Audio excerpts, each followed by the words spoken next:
నమస్తే, నేను Nalini. Welcome to story board. ఏపీలో వైసీపీ కూటమి మధ్య హోరాహోరీ యుద్ధం జరుగుతోంది. ఎన్నికల తరుణంలో రెండు పక్షాల మేనిఫెస్టోలపై చర్చ జరుగుతోంది. నమ్మకం ప్రాతిపదికగా జగన్ మేనిఫెస్టో ఇస్తే అలవికాని హామీలతో కూటమి నేలవిడిచి సాము చేస్తుందనే అభిప్రాయం వ్యక్తమవుతోంది. మొన్నటిదాకా జగన్ విధానాలను విమర్శించి తాము అదే విధానాలు అమలు చేస్తామని చెప్పడం కూటమి మేనిఫెస్టో విశ్వసనీయతను ప్రశ్నార్థకం చేస్తోంది. ఏపీలో మేనిఫెస్టోల వార్ జరుగుతోంది. విలువలు, విశ్వసనీయత, నమ్మకం అంటున్న జగన్ 2 పేజీల మేనిఫెస్టో విడుదల చేశారు. చెప్పింది చేసిన ట్రాక్ రికార్డ్ చూపిస్తున్న జగన్ నవరత్నాలు కొనసాగిస్తామని అన్నారు. 2-3 పథకాలకు నిధుల పెంపుతో సరిపెట్టేశారు. కానీ మొన్నటిదాకా జగన్ పథకాలు జనాన్ని సోమరిపోతుల్ని చేస్తున్నాయన్న కూటమి ఇప్పుడు అధికారమే పరమావధిగా ఇబ్బడి ముబ్బడిగా హామీలివ్వడం వింతగా కనిపిస్తోంది.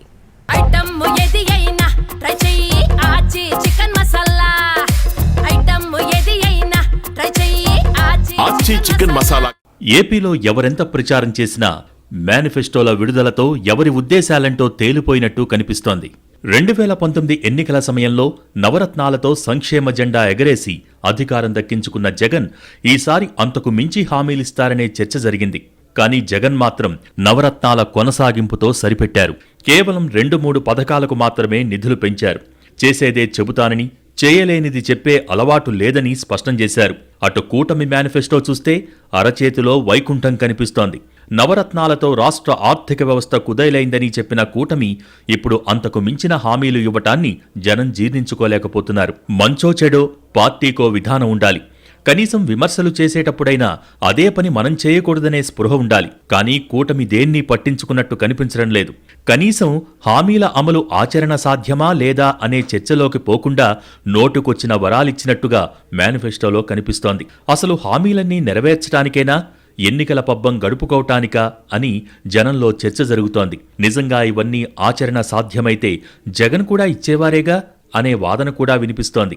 జగన్ గత 5 ఏళ్ల పాలనలో విశ్వసనీయత పెంచుకున్నారు. చెప్పారంటే చేస్తారంతే అనే నమ్మకం తెచ్చుకున్నారు. మేనిఫెస్టోను మతగ్రంథం అంత పవిత్రంగా భావించి అమలు చేశారు. గతంలో మేనిఫెస్టో అంటే ఎన్నికలప్పుడే కనిపించేది, తర్వాత ఎక్కడా కనిపించేది కాదు. కానీ జగన్ హయాంలో మేనిఫెస్టో చూపించి 99% అమలు చేశామని వైసీపీ నేతలు చెప్పగలుగుతున్నారు. ఇలా మాటలకు చేతలకు మధ్య ఉన్న అంతరం చెరిగిపోయింది. దీనికి తోడు కూటమి మేనిఫెస్టో అమలు విషయంలో సందేహాలు ఉండటం కూడా జనంలో అపనమ్మకానికి కారణమవుతోంది. 2014లో కూటమి ఇచ్చిన రుణమాఫీ లాంటి ముఖ్యమైన హామీలు కూడా అమలు చేయలేదని జగన్ పదే పదే గుర్తు చేస్తున్నారు. ఈ విషయం జనానికి అనుభవమే. ఇప్పుడు కూడా అదే కూటమి ఇబ్బడి ముబ్బడిగా హామీలిస్తోంది. ఇవి మాత్రం చేస్తారనే గ్యారంటీ ఏంటి అనే ప్రశ్నలు వస్తున్నాయి. ఎన్నికలకు ఏడాది ముందే చంద్రబాబు ప్రకటించిన సూపర్ 6 సాధ్యమా అనే చర్చ జరిగింది. ఇప్పుడు కూటమి అంతకు మించి జంబో మేనిఫెస్టో ప్రకటించేసింది. దీంతో ఇవన్నీ నిజం చేస్తారా, ఆపద మొక్కులా అనే చర్చ జరుగుతోంది. ఒకవైపు కరోనా సమయంలోనూ పథకాలు తూచా తప్పకుండా అమలు చేసిన జగన్ ఇంతకు మించి ఇవ్వలేమని చెబుతుంటే, కూటమి స్వర్గాన్ని నేలకు దించుతాం అనేలా హామీలివ్వటం సగటు ఓటరుకు సందేహాలు రేకెత్తిస్తోంది. జగన్ చెప్పేదే చేస్తారు, చేయలేనివి తన వల్ల కాదని చెప్తారనే అభిప్రాయం వచ్చేసింది. ఇప్పుడు కూటమి మేనిఫెస్టో ఆచరణ సాధ్యం కాదని జగన్ చెప్పటం, కూటమి నేతలు కూడా గతంలో జగన్ నవరత్నాల్ని విమర్శించి ఉండటంతో ఇప్పుడు కూటమి మేనిఫెస్టోని నమ్మేదెవరనే ప్రశ్నలు తెరపైకొస్తున్నాయి. మేనిఫెస్టోలొచ్చేశాక వైసీపీ కూటమి మధ్య అంతరమేంటో తేలిపోయిందనే చర్చ జరుగుతోంది. అధికారం నేల విడిచి సాము చేయకూడదని, చేసేదే చెప్పాలనే స్టాండ్ జగన్ తీసుకున్నారు. రుణమాఫీ లాంటి హామీలివ్వాలని పార్టీ నుంచి ఒత్తిడి వచ్చినా జగన్ తలొగ్గలేదు. కనీసం డ్వాక్రా రుణమాఫీ ఇవ్వాలన్నా స్పందించలేదు. చేయగలిగిందే చెబుతానని 2 పేజీల మేనిఫెస్టో విడుదల చేశారు. 2014లోనూ నష్టం జరుగుతుందని తెలిసినా రుణమాఫీ సాధ్యం కాదని చెప్పినట్టు గుర్తు చేశారు. ఇటు కూటమి మేనిఫెస్టో చూస్తే ఇక జనానికి ఇవ్వటానికి ఏమీ లేదు అనేంతగా వరాల జల్లు కురిసింది. వెంటనే నెరవేరుస్తారా లేదా అనే చర్చ మొదలైంది. ఇవి ఆచరణ సాధ్యం కాదనే వాదన జగన్ ఎత్తుకోవటంతో మరిన్ని అనుమానాలు తెరపైకొచ్చాయి. దీనికి తోడు కూటమి కూడా హామీల అమలు ఎలా సాధ్యమనే విషయాన్ని స్పష్టంగా చెప్పటం లేదు. పైపై మాటలతో నమ్మించే ప్రయత్నం చేస్తోంది. జగన్ మాట్లాడితే 5 ఏళ్ల ట్రాక్ రికార్డ్, నమ్మకం చూపిస్తుంటే కూటమి మాటల్లో ఆ నమ్మకం కనిపించకపోవటం అసలుకే ఎసరు తెస్తోంది. రాజకీయాల్లో నేతల్ని జనం నమ్మితేనే ఓట్లు పడతాయి. ఆ నమ్మకం తెచ్చుకోవటమే నేతలు చేయాల్సిన పని. నేతల వ్యవహార శైలి, చేసిన పనులు, చెప్పే మాటలు, చేసే ఆలోచనలే నమ్మకానికి ప్రాతిపదిక. ఇక్కడ జగన్ కూటమి నేతల్ని పోల్చుకుంటే జగన్పై జనానికి ఉన్న నమ్మకం కూటమి నేతలపై లేదనే చెప్పొచ్చు. దీనికి కూటమి స్వయంకృతమే ప్రధాన కారణం. మొన్నటి వరకు ఏ నోటితో జగన్ పథకాలను విమర్శించారో ఇప్పుడు అదే నోటితో అంతకు మించిన పథకాలివ్వటం ఏంటనేది జనం అడుగుతున్న ప్రశ్న. అంటే మొన్నటిదాకా చెప్పింది అబద్ధమా, ఇప్పుడు చెప్పేది అబద్ధమా అనేది తేలాల్సి ఉంది. రెండూ నిజమయ్యే ఛాన్స్ అయితే లేదు. మరి ఏది నిజం అనేది కూటమి నేతలు చెప్పే పరిస్థితిలో ఉన్నారా అనేది అసలు ప్రశ్న. 5 ఏళ్లు పాలించే అవకాశం వచ్చినప్పుడు ఇచ్చిన హామీలు నెరవేర్చే ప్రయత్నం చేయాలి. కనీసం చేయనివి ఎందుకు చేయలేదో వివరించాలి. ఈ విషయంలో జగన్కు కూటమి నేతలకు చాలా తేడా ఉందనే చర్చ జరుగుతోంది. జగన్ 99% హామీలు నెరవేర్చామని ధైర్యంగా చెప్పగలుగుతున్నారు. మరి కూటమి నేతలకు ఆ ధైర్యం ఉందా అనే ప్రశ్నలొస్తున్నాయి. జగన్ అయితే మరో అడుగు ముందుకు వేసి ఇచ్చిన హామీలు కూటమి ఒక్కటైనా నెరవేర్చిందా అని అడుగుతున్నారు. ఈ పోలికే కూటమిలో గుబులు రేపుతోంది. వైసీపీ మేనిఫెస్టో చప్పగా ఉంది. తమది ఆకర్షణీయంగా ఉందని కూటమి మొదట అనుకుంది. కానీ ఆ తర్వాత నమ్మకం, విశ్వసనీయత, ఆచరణ సాధ్యమా కాదా అనే అంశాలు తెరపైకొచ్చేసరికి కూటమి మేనిఫెస్టో తేలిపోవటం మొదలైంది. కొత్త హామీ లేకపోయినా జగన్ మేనిఫెస్టో నమ్మకం విషయంలో ఎక్కువ బరువు తూగుతోంది. నవరత్నాల్లో భాగంగా వైసీపీ సర్కార్ పిల్లలను అమ్మఒడి పథకం పేరిట బడికి పంపే తల్లుల ఖాతాల్లో ఏటా 15,000 జమ చేస్తూ వస్తోంది. వచ్చే ఎన్నికల్లో గెలిపిస్తే ఈ మొత్తాన్ని 15,000 నుంచి 17,000కు పెంచుతామని జగన్ ఎన్నికల మేనిఫెస్టోలో హామీ ఇచ్చారు. ఇదే తరహా హామీ టీడీపీ ప్రకటించిన మేనిఫెస్టోలోనూ ఉంది. తల్లికి వందనం పేరుతో చంద్రబాబు దీనికి సంబంధించి హామీ ఇచ్చారు. తాము గెలిస్తే తల్లికి వందనం పేరుతో స్కూలుకు వెళ్లే ప్రతి విద్యార్థికి ఏడాదికి 15,000 చొప్పున సహాయం అందిస్తామని చంద్రబాబు హామీ ఇచ్చారు. ఇక అత్యంత కీలకమైన హామీ పింఛన్లు. ఏపీ వ్యాప్తంగా ఇప్పటికే వైఎస్ఆర్ పెన్షన్ కానుక కింద వైసీపీ నెలకు 3,000 రూపాయల పింఛన్ అందిస్తోంది. తాము మళ్లీ అధికారంలోకొస్తే ఈ మొత్తాన్ని 2 దఫాల్లో 3,500కు పెంచుతామని జగన్ ప్రకటించారు. 2028లో 3,250 రూపాయలకు, 2029 జనవరిలో 3,500కు పెంచుతామన్నారు.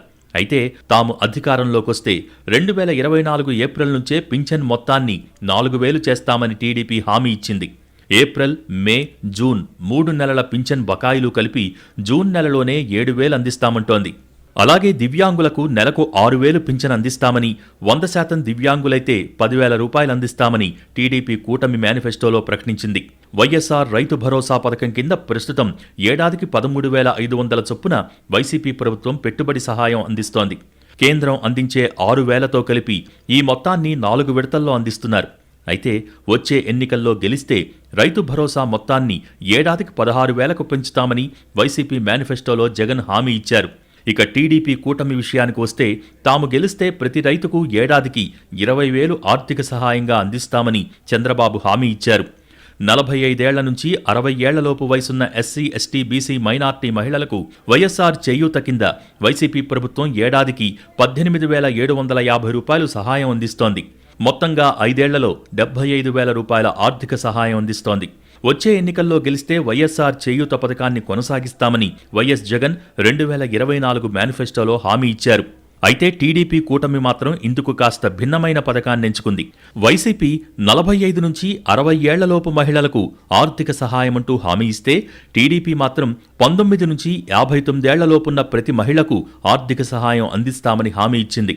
నెలకు 1,500 రూపాయల చొప్పున ఏడాదికి 18,000 ఆర్థిక సహాయం అందిస్తామని ఎన్నికల మేనిఫెస్టోలో ప్రకటించింది. వైసీపీ 3 రాజధానుల విధానానికి కట్టుబడగా టీడీపీ మాత్రం అమరావతే రాజధానిగా ఉంటుందని చెబుతోంది. ఇక వైసీపీ ప్రకటించని ఆర్టీసీ బస్సుల్లో మహిళలకు ఉచిత బస్సు ప్రయాణం, ఉచిత గ్యాస్ సిలిండర్లు వంటి పథకాలను చంద్రబాబు తమ మేనిఫెస్టోలో ప్రకటించారు. ప్రతి అంశంలోనూ జగన్ కంటే 4 ఆకులు ఎక్కువే చదివాం అనిపించుకునేలా కూటమి మేనిఫెస్టో ఉంది. కానీ జగన్ ఒకటిస్తే తాము 4 ఇస్తామంటే జనం నమ్ముతారా అనేది తేలాల్సి ఉంది.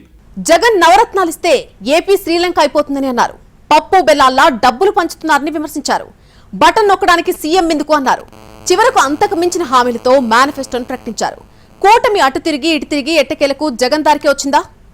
రాజకీయాల్లో ప్రత్యర్థిని పొగడటం పొరపాటున కూడా జరగదు. ఇక ప్రత్యర్థి విధానాలను అమలు చేయటం అనే ప్రశ్నే ఉండదు. కానీ ఏపీలో అదే జరుగుతోంది. జగన్ పాలనను తప్పుబట్టిన కూటమి ఇప్పుడు ఆయన దారిలోనే పథకాలిస్తామని మేనిఫెస్టోలో చెప్పింది. గెలవాలంటే జగన్ దారి పట్టక తప్పదని ఫిక్స్ అయింది. ఈ లెక్కన ఇప్పటివరకు జగన్ చేస్తున్న పని సరైందే అని సర్టిఫికెట్ ఇచ్చినట్టే కదా అని చర్చ జరుగుతోంది. జగన్ పథకాల పేరుతో రాష్ట్రాన్ని దివాలా తీయించారని మండిపడ్డ కూటమి ఇప్పుడు అంతకు మించి ఇస్తామంటోంది. మరి ఏపీని ఏం చేద్దామనుకుంటోందనే ప్రశ్న తెరపైకొస్తోంది. అప్పుడో మాట ఇప్పుడో మాట మాట్లాడి గెలిచాక మరో మాట మాట్లాడరని గ్యారంటీ ఏముందనే చర్చ జరుగుతోంది. ఒకవైపు జగన్ తన పాలనతో ఏపీని ముంచేశారని చెబుతున్నారు. ఆయన అధికారంలో ఉంటే రాష్ట్రానికి తీరని నష్టమంటున్నారు. అలాంటప్పుడు తాము పవర్లోకొస్తే ప్రత్యామ్నాయ పాలనా విధానం ఉంటుందని చెప్పాలి. అంతేకాని జగన్ పథకాలే అంతకు మించి ఇస్తామని చెబుతూ జగన్ని గద్దెదించాలి అనటంలో ఔచిత్యం ఏమిటనేది అర్థం కావటం లేదు. అసలు కూటమి విధానమేంటో కూటమికే క్లారిటీ లేదనే చర్చ జరుగుతోంది. పేరుకి సర్వతోముఖాభివృద్ధి అంటున్నా కూటమి మేనిఫెస్టోలోనూ సంక్షేమ ఎజెండానే కనిపిస్తోంది. సంపద సృష్టిస్తామంటున్నారే కాని ఎలా సృష్టిస్తారో మేనిఫెస్టోలో మాట మాత్రం కూడా చెప్పలేదు. పథకాల అమలుకు కీలకమైన సంపద సృష్టిపై ఫోకస్ లేకుండా హామీల అమలు ఎలా అని జనం అడుగుతున్నారు. 5 ఏళ్లుగా జగన్ చేసేది తప్పని చెప్పిన కూటమి సరిగ్గా మేనిఫెస్టోలో అంతకు మించి తప్పు చేస్తామని చెప్పటం హాస్యాస్పదంగా మారింది. ఈ మాత్రం దానికి మీకెందుకు ఓటేయాలంటే ఏం చెబుతారు అనేది తేలాల్సి ఉంది. నిజానికి కూటమి ఎంతో కొంత అభివృద్ధి గురించో రాజధానిని ఎలా నిర్మిస్తారో చెప్పుంటే జనం కాస్తో కుస్తో నమ్మే అవకాశం ఉండేదనే వాదన ఉంది. నిజానికి కూటమి సానుభూతిపరులు కూడా కొందరు అదే తరహా మేనిఫెస్టో ఆశించారు. కానీ కూటమి మాత్రం జగన్ పథకాలు కాపీ కొడుతూ మేనిఫెస్టో తెచ్చింది. ఒక్క జగన్ పథకం అనే కాదు, ఏ రాష్ట్రంలో ఏ పథకం క్లిక్ అయితే అవన్నీ తెచ్చి మేనిఫెస్టోలో కూర్చింది. కూటమి మేనిఫెస్టో చూస్తే తెలంగాణ కాంగ్రెస్ గ్యారంటీలు, కర్ణాటక హస్తం హామీలు, ఢిల్లీలో ఆప్ కార్యక్రమాలు అన్నీ ఉన్నాయి. నానాజాతి సమితిలాగా నానా రాష్ట్ర ప్రభుత్వాల హామీలన్నీ దట్టించేశారు. దీంతో కూటమి మేనిఫెస్టో ఆచరణ సాధ్యం కాదనే జగన్ మాటలకు బలం చేకూరుతోంది. జగన్ ఎంత ఇబ్బంది పడి పథకాలు అమలు చేస్తున్నారో జనానికి అనుభవమే. అలాంటిది ఇన్ని హామీలిచ్చిన కూటమి చేతులెత్తేస్తుందేమోననే అనుమానాలు వ్యక్తమవుతున్నాయి. మొత్తం మీద మేనిఫెస్టోతో కూటమి సెల్ఫ్ గోల్ వేసుకుందనే చర్చ గట్టిగా జరుగుతోంది. గెలుపు కోసం ఆపద మొక్కులు మొక్కుతున్నారని జనం నమ్మేలా వారే చేసుకున్నారు. మొన్నటిదాకా వ్యతిరేకించిన పథకాలు అంతకు మించి ఇస్తామంటే జనం ఎలా నమ్ముతారనే కనీస ఆలోచన కూటమికి కరవైంది. ఏం చెప్పినా జనం నమ్మి ఓట్లేస్తారనే ధోరణిలో మేనిఫెస్టో ఇచ్చినట్టుగా ఉంది. ఈ పోకడే ఓటర్లకు సందేహాలు తెప్పిస్తోందనే వాదన వినిపిస్తోంది. ఇంత రచ్చ జరుగుతున్నా కూటమి ఎక్కడా కూడా తాము ఎందుకు స్టాండ్ మార్చిందో సూటిగా చెప్పలేకపోతోంది. పైగా జగన్ కంటే తామే ఎక్కువ హామీలిచ్చామని చంకలు గుద్దుకుంటోంది. హామీలు చూడటానికి బాగుంటే సరిపోదు, అవి సరిగ్గా అమలవుతాయనే నమ్మకం కలిగిస్తేనే అసలు లక్ష్యం నెరవేరుతుంది. కానీ మేనిఫెస్టోని ఆకర్షణీయంగా తయారు చేయటంతోనే తమ పని ముగిసినట్టుగా కూటమి భావిస్తోంది. అందుకు భిన్నంగా జగన్ మాత్రం 2 పేజీల మేనిఫెస్టో ఇచ్చి దాని గురించి 2 గంటల పాటు జనానికి ప్రెజెంటేషన్ ఇచ్చారు. ఆ ప్రెజెంటేషన్లో విభిన్న అంశాలు లేవనెత్తారు. ఎక్కడా విపక్షాలను నేరుగా విమర్శించకుండా 2014-19 కూటమి పాలనను, 2019-24 వైసీపీ పాలనను పోల్చి చూడాలని ఓటర్లని కోరారు. దీనికి ధీటుగా కౌంటర్ ఇచ్చే స్థితిలో కూటమి ఉందా అంటే లేదనే చెప్పాలి. ఇప్పుడిచ్చిన మేనిఫెస్టోనే ఎలా సమర్థించుకోవాలో అర్థం కావటం లేదని కూటమి పార్టీలంటున్నాయి. అలాంటప్పుడు 2014-19 మధ్య పాలన, హామీల అమలు గురించి మాట్లాడటం ఖచ్చితంగా నెగటివ్ అవుతుందని చెబుతున్నాయి. జగన్ మాత్రం తన ట్రాక్ రికార్డ్ చూడండని పదే పదే మాట్లాడుతూ కూటమిని డిఫెన్స్లో పడేస్తున్నారు. మేనిఫెస్టో కూర్పులోనే జగన్ దారిలో నడిచిన కూటమి రేపొద్దున పాలనలో మాత్రం భిన్నంగా నడుస్తుందని ఎలా అనుకోవాలి? జనానికి అనుమానాలు సహజం. అసలు సందేహాలు రాకుండా చూసుకోవాల్సిన బాధ్యత నేతలదే. కానీ ఇక్కడ కూటమి తీరు రివర్స్లో ఉంది. స్వయంగా జనానికి అనుమానాలు రేకెత్తించే పని చేస్తోంది. ఇది వైసీపీకి అడ్వాంటేజ్ అని గుర్తించడం లేదా? గుర్తించినా అంతకు మించిన దారి లేదనుకుంటోందా అనేది తేలాలి. ఏ మేనిఫెస్టో అయినా ఆచరణ సాధ్యంగా ఉంటేనే జనానికి నచ్చుతుంది. మేనిఫెస్టో ప్రకటన సమయంలోనే ఇవి నెరవేర్చే హామీలు కాదు అనే చర్చ జరగడం చాలా నష్టం. కూటమి మేనిఫెస్టోకి ఇప్పుడు ఆ కష్టాలే వచ్చిపడ్డాయి. హామీల అమలుకు అయ్యే నిధులపై జగన్ లెక్కలు చెప్పడంతో అవి ఎలా సమకూర్చుకుంటుందో చెప్పలేక కూటమి ఆపసోపాలు పడుతోంది. ఏపీ ఆర్థిక పరిస్థితి అంతంత మాత్రమే, పైగా అప్పులు కూడా ఉన్నాయి. ఇలాంటి స్థితిలో అలవికాని హామీలు సాధ్యమేనా అనేది మరో చర్చ. ఇప్పటికే జగన్ హామీల అమలుకు ఎంతవుతుందో లెక్కలు చెప్పారు. జగన్ హామీల అమలుకే 70,000 కోట్ల రూపాయలు అవసరమవుతాయి. కూటమి అంతకు మించి ఇస్తామంటోంది కాబట్టి వాటి అమలుకు 1,50,000 కోట్లవుతుందని అంచనా. ఏపీ ఉన్న స్థితిలో కూటమి మాటలు అమలు కష్టమని జగన్ చెబుతున్నారు. దీనికి కూడా కూటమి దగ్గర సరైన సమాధానం లేదు. సంపద సృష్టిస్తాం, జనానికి పంచుతామంటున్నారు. కానీ ఎలా సృష్టిస్తారు, ఎంత సృష్టిస్తారు అనేది ప్రస్తుతానికి తేలాల్సిన విషయమే. ఏపీకున్న ఆర్థిక సామర్థ్యం ఎంత, ఏటా బడ్జెట్ వృద్ధి ఎంత, చారిత్రకంగా అత్యధిక ఆదాయం వచ్చిన సందర్భాలేంటి? ఈ లెక్కలన్నీ బేరీజు వేసుకునే కూటమి మాట్లాడుతోందా అంటే అనుమానమే. ప్రస్తుతానికి ఎన్నికల గండం గట్టెక్కితే చాలు, తర్వాతి సంగతి చూసుకోవచ్చనే ధోరణే అనుమానాలకు తావిస్తోంది. వైసీపీ మేనిఫెస్టో అంటే జగన్ బాధ్యత. కానీ కూటమిలో బీజేపీ ఉంది కాబట్టి కేంద్రం ఓ చెయ్యి వేస్తుంది అనుకోవటానికి లేదు. ఎందుకంటే బీజేపీ ముందే మేనిఫెస్టోకి దూరం జరిగింది. మాది జాతీయ మేనిఫెస్టో, మీ తిప్పలు మీరు పడండి అని చెప్పేసింది. చివరకు కూటమి మేనిఫెస్టోలో మోడీ బొమ్మ కానీ బీజేపీ కమలం సింబల్ కానీ లేవు. దీంతో కేంద్రానికి సంబంధం లేనట్టే. మరి కేవలం రాష్ట్రానికి ఉన్న వనరులతో కూటమి మేనిఫెస్టో ఎలా అమలు చేస్తారనే ప్రశ్నలు వస్తున్నాయి. వీటికి సమాధానాలు చెప్పలేక కూటమి సతమతమవుతోంది. జగన్ కారణంగానే ఏపీ ఆర్థిక పరిస్థితి దిగజారిందని ఇప్పటిదాకా చెబుతూ వచ్చారు. పథకాలే అసలు కారణమన్నారు. ఇప్పుడు అంతకు మించిన పథకాలు ప్రకటించారు. అదేమంటే సంపద సృష్టిస్తామంటున్నారు. ఇలా పరస్పర విరుద్ధ ప్రకటనలతో జనం ముందు అడ్డంగా బుక్కైపోయారు. దొరికిపోయిన దొంగల్లాగా ఉలిక్కి పడుతున్నారు. అసలు ఈ పరిస్థితిని ఎలా ఫేస్ చేయాలనేది కూడా కూటమికి అంతు చిక్కటం లేదు. ఎక్కువ హామీలిచ్చేసి జనాన్ని బుట్టలో పడేద్దాం అనుకుంటే నమ్మకం అనే ఒక్క మాటతో జగన్ ఫైనల్ గోల్ కొట్టేశారని కూటమి నేతలు భావిస్తున్నారు. అలాగని జగన్కి పథకాలు ఇష్టం లేదు అని చెప్పలేరు. ఎందుకంటే నవరత్నాల పేరుతో టైంకి డబ్బులిచ్చిన ట్రాక్ రికార్డ్ జగన్కు ఉంది. ఇప్పుడు కూడా ఇవ్వగలిగినంత ఇస్తాను, భవిష్యత్తులో ఆర్థిక వెసులుబాటు వస్తే చెప్పనివి కూడా చేస్తానని జగన్ సూటిగా చెప్తున్నారు. కానీ ఈ క్లారిటీ కూటమిలో మిస్ అవుతోంది. మేనిఫెస్టోనే కిచిడీలా ఉందని, ఇక అమలు మాటెత్తకపోవటమే మంచిదనే విమర్శలు వస్తున్నాయి. దీంతో తమ మేనిఫెస్టోనే బూమరాంగ్ అయ్యేలా ఉందని కూటమిలో అంతర్మథనం జరుగుతోంది. మొత్తానికి కూటమి నేతలకు జగన్ ఎంతో రుణపడ్డారు. ప్రతి సందర్భంలోనూ జగన్ నమ్మకాన్ని, నిబద్ధతను కూటమి నేతలు పెంచుతున్నారు. ఇప్పుడు కూడా వైసీపీ మేనిఫెస్టో విలువను కూటమి మేనిఫెస్టో అమాంతం పెంచేసింది. పవన్, బాబు వెల్లడించిన సంక్షేమ పథకాల అమలుకు 3 రాష్ట్రాల బడ్జెట్ అవసరమనే చర్చ జరుగుతోంది.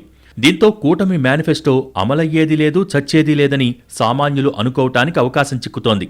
తక్కువ ఎక్కువో జగన్ హామీ ఇస్తే చేస్తాడనే నమ్మకం బాగా పనిచేస్తోంది. దీంతో వైసీపీ మేనిఫెస్టోకు విశ్వసనీయత పెరిగింది.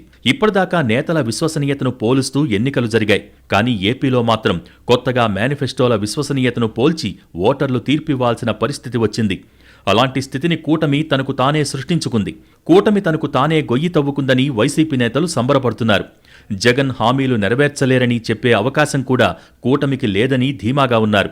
5 ఏళ్ల ట్రాక్ రికార్డ్ కళ్ల ముందే ఉన్నప్పుడు ఎవరి మాటలైనా ఓటర్లు ఎందుకు నమ్ముతారని వైసీపీ ప్రశ్నిస్తోంది. దీనికి ధీటైన జవాబు కూటమి దగ్గర కూడా లేదు. అందుకే లెక్కలేనన్ని హామీలు ఇచ్చినా పనిచేస్తాయా లేదా అనే సందేహం కూటమిని పట్టి పీడిస్తోంది. అటు జగన్ మాత్రం కొత్త హామీలు ఇవ్వకపోయినా సరే జనంలో ఉన్న నమ్మకమే గెలిపిస్తుందనే ధైర్యంతో ఎన్నికల బరిలో దిగుతున్నారు. ఈసారి ఏపీ ఎన్నికల్లో నైతిక విలువలు ప్రాతిపదికన ఓటర్లు నిర్ణయం తీసుకోవటం ఖాయంగా కనిపిస్తోంది. రాజకీయాల్లో విలువలు అడుగంటిపోతున్న తరుణంలో జగన్ మేనిఫెస్టోకి సింహాసనం వేసి దాని విలువను అమాంతం పెంచేశారనే చర్చ జరుగుతోంది. ఒక్క కొత్త హామీ ఇవ్వకపోయినా సరే ప్రత్యర్థులు ఇచ్చిన ఇబ్బడి ముబ్బడి హామీల్ని చెదరగొట్టేలా జగన్ చేస్తున్న ప్రచారం కొత్త ట్రెండ్ సృష్టిస్తోంది.